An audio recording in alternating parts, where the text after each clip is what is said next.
and welcome to this 1972 Mercedes 250 W114.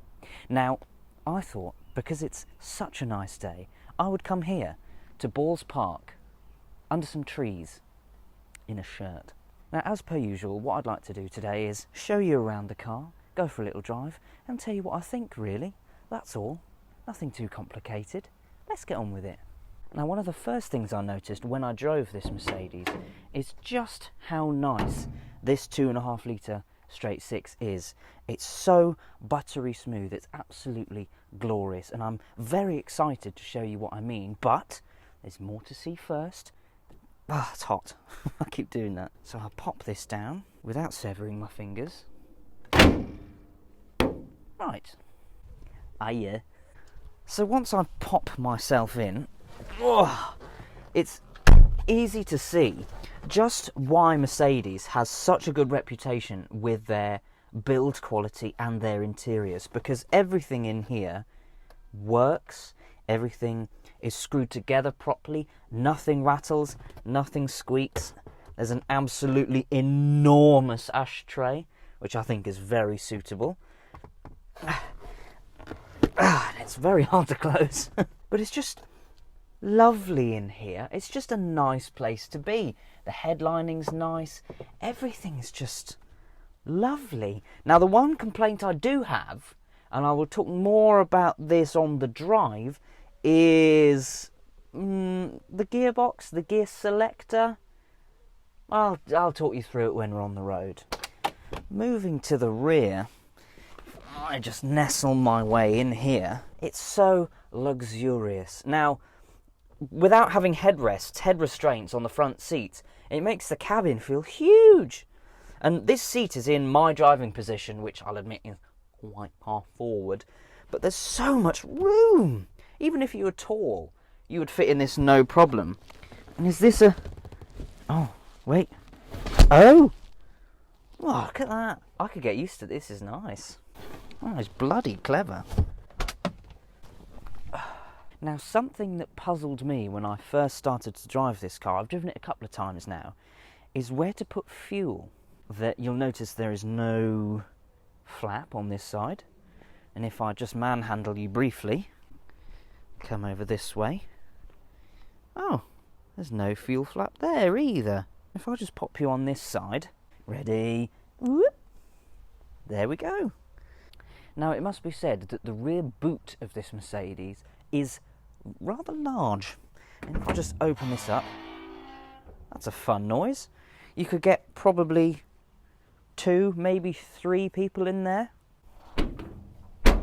Oh, there we go. Now, my plan is to drive from here in Balls Park back to the farm, which is a distance of nearly 9 miles. On the button. It has an auto choke, which from cold doesn't really work. It's so hot in here. First gear, handbrake off. You have to hold it in first until you're moving. There we go. Isn't the weather nice today? It's come out of gear. I can go for second then. 22 degrees today. I have my quarter light tilted such that it blasts the air from outside straight onto me, which is nice. Let's see how we get on with the grueling journey that is 9 miles. Speed bump was like it wasn't there. It is very comfortable, this car. I'll give it that. The suspension feels lovely. Now, it's a 4-speed manual, which means the revs can climb when you're cruising on the motorway, but it doesn't rev its tits off like you'd expect it to. It's not actually that bad. The brakes are really good as well. The pedal feels lovely. It's not spongy, but it's not too hard. There's no judder. It doesn't actually lean as much as I thought around the corners either. That works. What's that? It's a Morris Minor. Oh, Morris Minor convertible. Tunnel run. I'll tell you what, it actually makes quite a good burble. Right, now we have a longer section of dual carriageway. So bringing out to speed now, 60 miles an hour. Absolutely no wheel wobble whatsoever. The most I've got is wind noise because I've got these quarter lights open. It feels like you're floating like this. Now I've got to be honest, I'm not sure about the manual gearbox. I'm all for manuals, but I'm not sure this gearbox suits this car. It's a very long throw, it's very notchy, and it sort of slips itself out of gear. So I feel like an auto would just, I don't know, suit it a bit better. It's not a sports car. It doesn't encourage you to drive it quickly. I am being overtaken by a van. That is what's happening.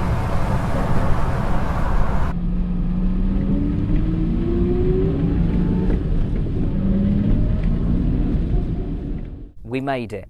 We made it back to the farm. So, what are my final thoughts about this very nice W114 Mercedes 250? Well, it's not a sports car. Don't get me wrong. It's designed for luxurious wafting and comfort, and it does that very, very well. Now, as I mentioned in the car, I'm not convinced by a manual gearbox in one of these.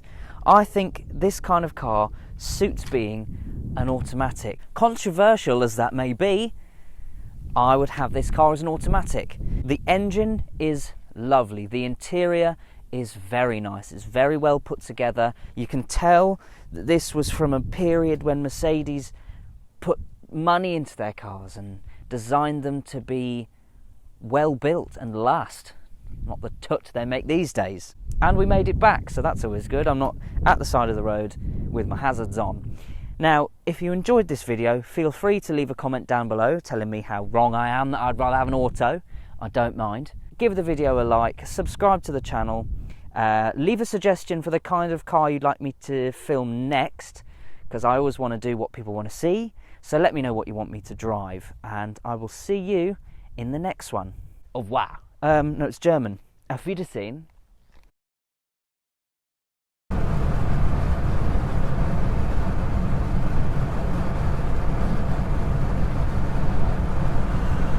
Oh!